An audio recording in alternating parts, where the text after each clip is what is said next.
Alrighty, folks, welcome back to the channel. James Cards FC here, recording today again. My goodness, I can't even talk straight with this lamp that is still out. I apologize, I still need to get a new one, but in any event, welcome back to the channel. Today I'm going to be recording a couple videos, and we're going to do the first one, which is this one called Floodgates Are Open, and we're going to talk about some of the auctions and what I've been seeing on the market over these past week or so and into these next few weeks as the World Cup gets underway. So yeah, we'll go ahead and talk about some auctions today, and without further ado, let's go ahead and get started. So first thing to go over is soccer cards galore. So I posted a poll on my Instagram story about a week ago asking if people were seeing more big cards posted on eBay auction than usual. I was defining big cards as things that are rare and in demand that you don't normally see on auction. This could be for guys like Messi or Ronaldo, but also U.S. men's national team. A lot of their big cards were starting to hit auction, and so over 70% of the people that answered this poll agreed that there are more big cards being posted on eBay specifically than normal, at least from what we've seen in this time period. So, and this was before the poll that I made. This was before Golden's World Cup auction went live with around 1,200 cards of their own to bid on that were just soccer specific. So, normally you would associate Golden with ultra high-end cards only, but this auction for soccer cards has soccer cards at every and price level. So you can see right here, this was taken a few days ago. That shows you all the different price levels that the cards are currently at. Obviously, this will lean higher end, and higher prices will get higher and higher as we go through the auction. But if you're looking for a soccer card, especially in the Grail variety, whether that be a low-grade Grail or a high-grade Grail, vintage, pre-modern, or ultra-modern, it's probably in this auction. It has a ton of variety, so if you haven't checked it out, go ahead and go on Golden and check out all the crazy cards that they have there ending over the next few weeks. So combine this with an increase in soccer cards hitting eBay auction and PWCC's weekly auctions, and with the World Cup event tag, and you have a seemingly overwhelming supply of soccer cards hitting the market. And the question with this obviously becomes, what is your approach, or how should we approach this flood of cards onto the market?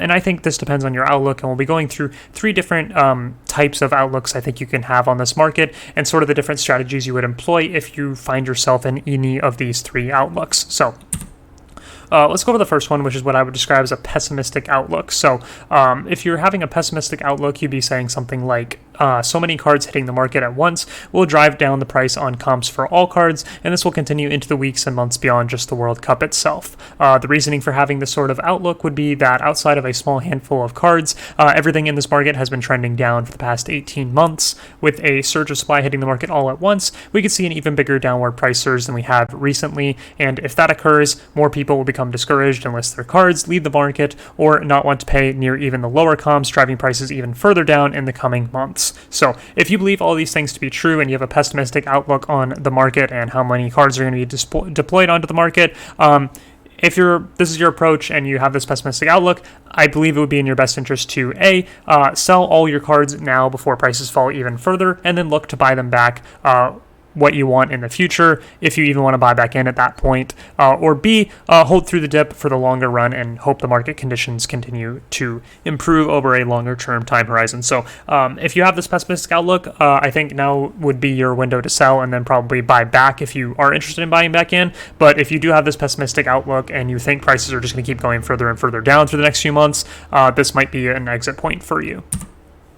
If you have this approach, which is I'm going to call opportunistic, you would be saying things like, so many cards hitting the market all at once will drive down the price on comps of certain cards temporarily, providing an excellent entry point to buy in at prices as prices level out or increase over the months following. So the reasoning for an outlook like this would be that with so many cards, even Grail cards hitting the market all at the same time, some are bound to sell for under recent comps, perhaps by large margins. Now, this presents an opportunity for you to acquire some nice pieces for your collection with less competitions than usual, since there are so many options on the market at the same time. Once the supply is absorbed, those cards will then disappear from the market into collectors' hands, and the market will become put in a nice position for recovery over the next coming months. So If you believe all this to be true, and you're approaching this window as an opportunist on the market, I think it's in your best interest to A, hold through the potential dip for the longer run and hope the market conditions improve, or B, consolidate or buy into some of the Grail cards that are coming up for auction because you believe this is possibly a good entry point with so much supply hitting the market that you might be able to nab something for cheaper than you would have,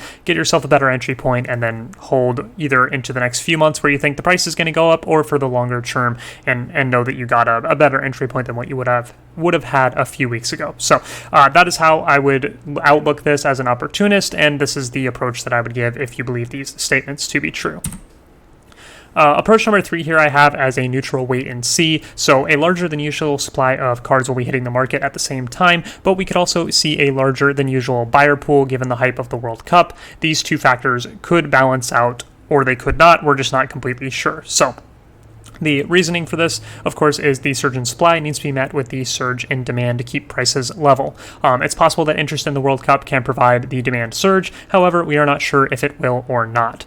No strong feelings either way, just wait and see, and you're just looking to wait and see what happens. So if you have this reasoning and you believe this to be true and you're playing the more neutral wait and see game, I would say just approach this market currently as business as usual, buy, sell, trade as you normally would, and then reassess once this window ends. In regards to if this World Cup is going to have a factor on cards and prices, from what we've seen over the first match and just now the second match, the England game just ended, a lot of cards are getting bought. For example, when Enner Valencia scored his 2 goals for Ecuador in the first game, I think 15 or 20 cards immediately sold on eBay. I wasn't keeping track of if the prices jumped or anything like that. I just know a lot sold. Same thing for Jude Bellingham, Bukayo Saka recently in the England game that just ended. A lot of their cards sold on eBay. I'm not sure if they sold at spikes in prices. I didn't really check that. I just checked to see if there was a lot of activity. But yes, it seems that if players do big things in this World Cup, a lot of their cards will sell. I don't know what that ends up looking like at the end of the day, but there is currently a lot of interest on the market.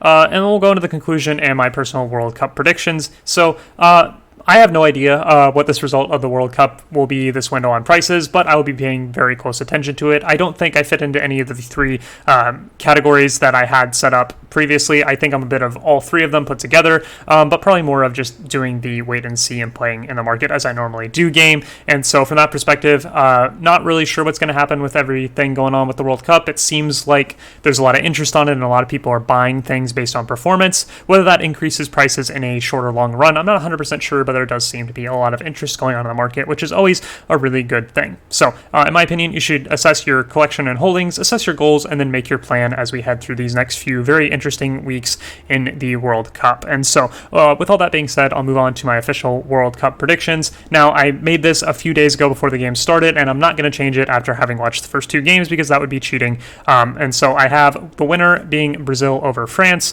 top scorer being Antoine Griezmann, best player being Neymar, best young player being Jude Bellingham, and the new hobby darling being Cody Gakpo, although after the England game, it looks like that new hobby darling might end up being Bukayo Saka because perhaps he starts reaching that next level, especially if he gets playing time over Foden. Maybe he gets that sort of Foden hype that he doesn't really have right now, so that could be really interesting, but for now, I'll stick with these choices that I had previously, Brazil over France and Griezmann being the top scorer. So yeah, those are my predictions for the World Cup. I'm usually really, really bad at these, but yeah, so I apologize to France and Brazil fans because I'm usually terrible at actual match prediction.